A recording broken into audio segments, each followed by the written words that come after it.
Assalamualaikum warahmatullahi wabarakatuh. Nama saya Arlan Sumarta dengan NIM 2118107 dari lokal PAI 5C Iayen Bukit Tinggi. Baiklah, di sini saya akan menjelaskan tentang pengertian Al-Qur'an dan nama-nama Al-Qur'an. Baiklah, langsung saja. Bismillahirrahmanirrahim.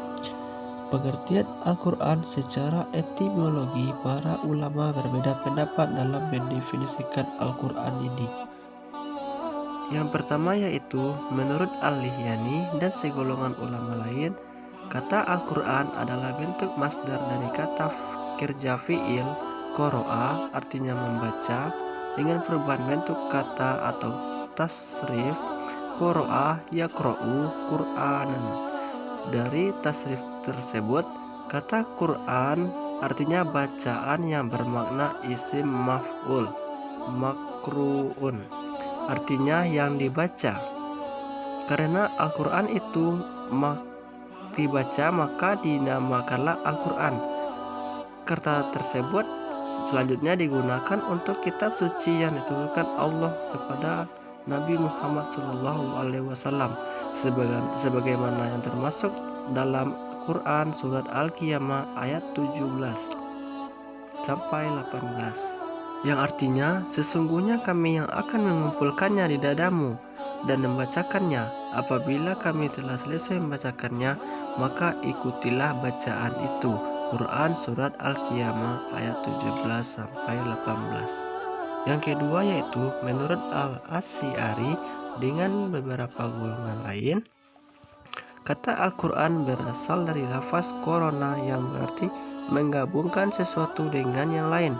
Kemudian kata tersebut dijadikan sebagai nama kalamullah yang diturunkan kepada nabinya, mengingat bahwa surat-suratnya, ayat-ayatnya, dan huruf-huruf beriring-iringan dan yang satu digabungkan kepada yang lain.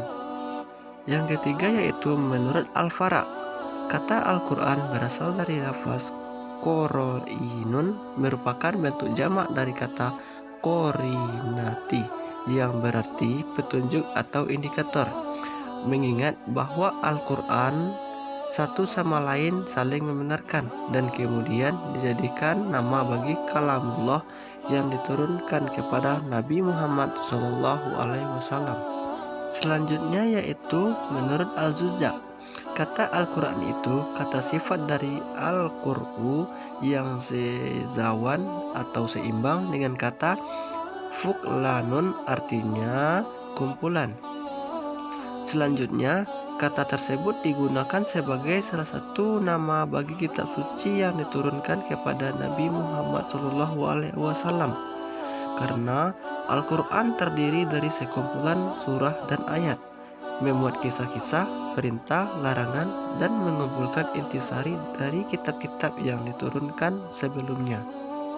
Yang terakhir yaitu menurut Asy-Syafi'i, kata Al-Quran adalah isim a'lam, bukan kata bentukan istiqa dari kata apapun, dan sejak awal memang digunakan sebagai nama khusus bagi kitab suci yang diturunkan Allah Subhanahu wa Ta'ala kepada Nabi Muhammad SAW, sebagaimana halnya nama-nama kitab suci sebelumnya yang memang merupakan nama-nama khusus yang diberikan oleh Allah Subhanahu wa Ta'ala, seperti Zabur untuk Nabi Daud, Taurat Nabi Musa, dan Injil untuk Nabi Isa. Selanjutnya yang B, pengertian secara terminologi. Ditinjau dari pengertian secara terminologi, para ulama juga berbeda pendapat dalam mendefinisikan Al-Quran.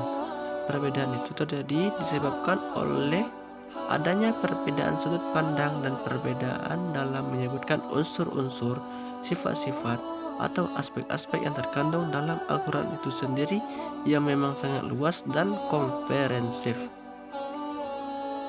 Namun demikian, perbedaan tersebut bukanlah sesuatu yang bersifat prinsipil.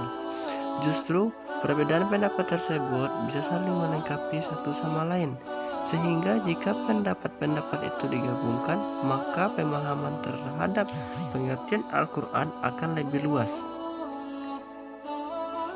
Dari beberapa pendapat, secara terminologi dapat disimpulkan beberapa unsur dalam pengertian Al-Quran adalah: yang pertama, Al-Quran adalah firman Allah Subhanahu wa Ta'ala. Yang kedua, Al-Quran terdiri dari lafal berbahasa Arab. Yang ketiga, Al-Quran diturunkan kepada Nabi Muhammad SAW. Yang keempat, Al-Quran merupakan kitab Allah Subhanahu wa Ta'ala yang mengandung mukjizat bagi Nabi Muhammad SAW yang diturunkan dengan perantara malaikat Jibril. Yang kelima, Al-Quran disampaikan dengan cara mutawatir atau berkesinambungan. Yang keenam, Al-Quran merupakan bacaan mulia dan membacanya bernilai ibadah. Yang ketujuh, Al-Quran ditulis dalam mushaf-mushaf yang diawali dengan surah Al-Fatihah dan diakhiri dengan surah An-Nas.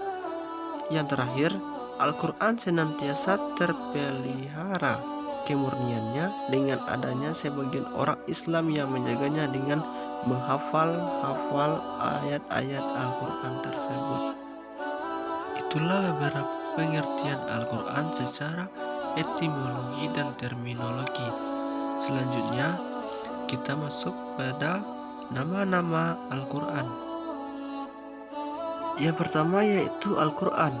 Al-Quran merupakan nama yang paling populer dan paling sering dilekatkan pada kitab suci terakhir yang diturunkan kepada Nabi Muhammad SAW, sebagaimana yang telah dijelaskan. Al-Quran artinya bacaan atau yang dibaca. Yang kedua yaitu Alkitab. Al-Quran sering disebut sebagai Kitabullah, artinya kitab suci Allah Subhanahu wa Ta'ala. Alkitab juga bisa diartikan yang tertulis. Selanjutnya yaitu Al-Furqan. Al-Furqan artinya pembeda, maksudnya yang membedakan antara yang hak dan yang batil.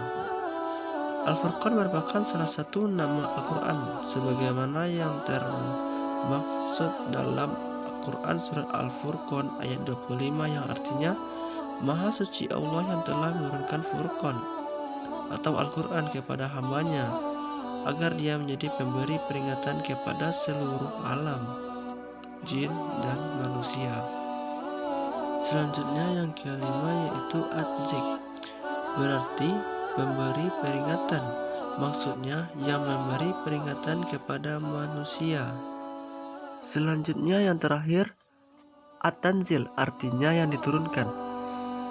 Maksudnya Al-Quran diturunkan oleh Allah Subhanahu wa Ta'ala kepada Nabi Muhammad SAW melalui perantaraan malaikat Jibril untuk disampaikan kepada seluruh umat manusia. At-Tanzil sebagai nama lain Al-Quran dikemukakan oleh Subhi As-Sa'i sebagaimana termaktub dalam ayat Al-Quran surat As-Surah ayat 192 yang artinya, dan sesungguhnya Al-Quran ini benar-benar diturunkan oleh Tuhan seluruh alam. Quran surat As-Surah 192. Demikianlah pengertian Al-Quran dan nama-nama Al-Quran. Semoga bermanfaat dan mohon maaf atas segala kekurangan dan kekhilafan dalam penyampaian. Terima kasih. Assalamualaikum warahmatullahi wabarakatuh.